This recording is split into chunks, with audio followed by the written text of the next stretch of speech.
ഇന്ത്യയിലെ ശതകോടീശ്വരന്മാരായ മലയാളികൾ ഭൂരിഭാഗവും തൃശ്ശൂർ ജില്ലയിൽ നിന്നുള്ളവരാണ്. അത് മിക്കവർക്കും അറിയാവുന്ന ഒരു കാര്യവുമാണ്.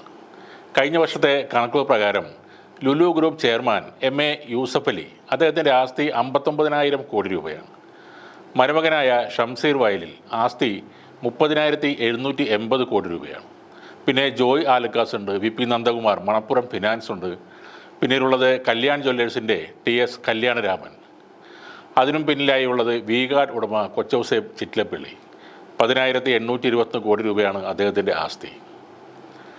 ഇവരൊക്കെയാണ് ബിസിനസ് ചെയ്ത്, അതായത് മാന്യമായ രീതിയിൽ നിയമം അനുശാസിക്കുന്ന രീതിയിൽ ബിസിനസ് ചെയ്ത് പണം സമ്പാദിച്ച തൃശ്ശൂർ ജില്ലയിലുള്ളവർ. അതോടൊപ്പം ഒട്ടേറെ പേർക്ക് ഇവരൊക്കെ പണിയും നൽകുന്നുണ്ട്. ആ കൂട്ടത്തിലേക്ക് എത്തിപ്പെടാൻ ബിസിനസ്സിലെ കള്ളത്തരങ്ങളുമായി ഇറങ്ങിയ ഒരാളാണ് ഹൈറിച്ചിൻ്റെ മുതലാളി കെ.ഡി. പ്രതാപൻ. ഇപ്പോൾ അദ്ദേഹം എത്തിപ്പെട്ടിരിക്കുന്നത് കാക്കനാട് ജയിലിലാണ്. കേരളം എന്ന സംസ്ഥാനത്തിൻ്റെയും ഇന്ത്യ എന്ന രാജ്യത്തിൻ്റെയും സാമ്പത്തിക വ്യവസ്ഥ ഉടച്ചു വാർക്കാൻ പുത്തൻ പ്ലാനുകളുമായി എത്തിയ ആളാണ് ശ്രീമാൻ പ്രതാപൻ. എന്നാൽ വാട്സപ്പിലെ ചില നെഗറ്റീവ് ഗ്രൂപ്പുകാരുടെയും അനിൽ അക്കര എന്നൊരു മുൻ കോൺഗ്രസ് എം.എൽ.എയുടെയും അസൂയ കാരണം ഹൈറിച്ച് എന്ന മഹത്തായ മണി ചെയിൻ സ്ഥാപനം തകരുന്നത് അദ്ദേഹത്തിന് നിസ്സഹായനായി നോക്കി നിൽക്കേണ്ടി വന്നു. അല്ലറ ചില്ലറ പൈസയൊക്കെ കൊടുത്ത് ചില യൂട്യൂബ് ചാനലുകൾ വഴി പച്ചക്കള്ളങ്ങൾ പറഞ്ഞ് നോക്കിയെങ്കിലും അതൊന്നും ലക്ഷ്യം കണ്ടതുമില്ല. ഇപ്പോൾ കേസുകളുടെ ഒരു കുത്തൊഴുക്ക് തന്നെയാണ് പ്രതാപനും ഭാര്യ ശ്രീനക്കും എതിരെ വന്നുകൊണ്ടിരിക്കുന്നത്. കേരളത്തിൽ അങ്ങോളം ഇങ്ങോളമുള്ള പോലീസ് സ്റ്റേഷനുകളിൽ എല്ലാം FIR വീഴുന്നുണ്ട്. ഇന്നലെയും 20 ലക്ഷത്തിൻ്റെ പുതിയ ഒരു കേസ് വന്നിട്ടുണ്ട്. ഇപ്പോൾ കോടതിയിൽ നടന്നുകൊണ്ടിരിക്കുന്ന നിലവിലുള്ള ഇവരുടെ കേസുകളാണെങ്കിൽ ഒരു കാലത്തും അവസാനിക്കാത്ത രീതിയിലാണ് പോകുന്നത്. ഇന്ന് സെഷൻ കോർട്ടിൽ ഉണ്ടായിരുന്ന കേസ് മാറ്റിവെച്ചിട്ടുണ്ട്. ഹൈക്കോർട്ടിലും ഹൈറിച്ചിന് ഇന്നൊരു കേസുണ്ടായിരുന്നു. കേസ് വിളിക്കും മുന്നേ മാറ്റിവെപ്പിക്കാൻ അപേക്ഷ കൊടുത്തു എന്നാണ് തോന്നുന്നത്. ആ കേസും ഇന്ന് എടുത്തിട്ടില്ല. അതേസമയം വക്കീലിന് കൊടുക്കാനുള്ള പണത്തിൻ്റെ പിരിവ് ഇപ്പോഴും ഉഷാറായി നടക്കുന്നുണ്ട്. പക്ഷേ പഴയ പോലെ ആരും ഉത്സാഹത്തോടെ പിരിവ് കൊടുക്കുന്നില്ല എന്നാണ് അറിയാൻ കഴിയുന്നത്.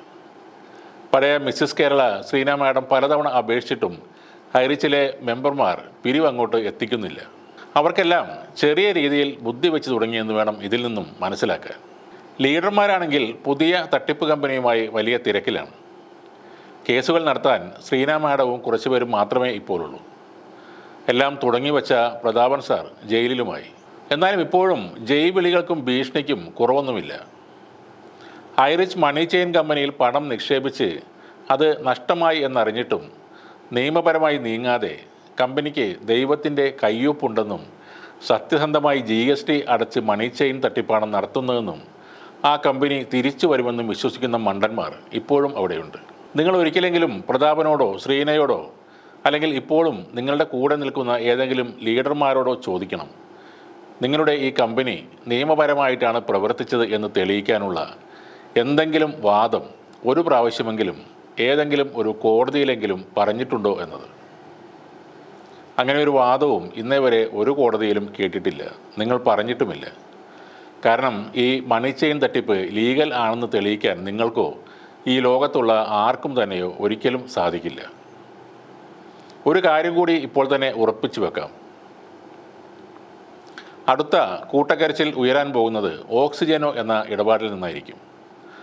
അതിനെ അവരുടെ സ്കീമോ പ്ലാനോ അന്വേഷിക്കേണ്ട യാതൊരു കാര്യവുമില്ല. ഹൈറിച്ചിൽ കൂടി കോടികൾ അടിച്ചു മാറ്റിയ ലീഡർമാർ തന്നെയാണ് ഇപ്പോൾ അവിടെയും ഉള്ളത്. ആളെ ചേർക്കൽ മാത്രമാണ് അവർക്ക് ആകെ അറിയാവുന്ന പണി.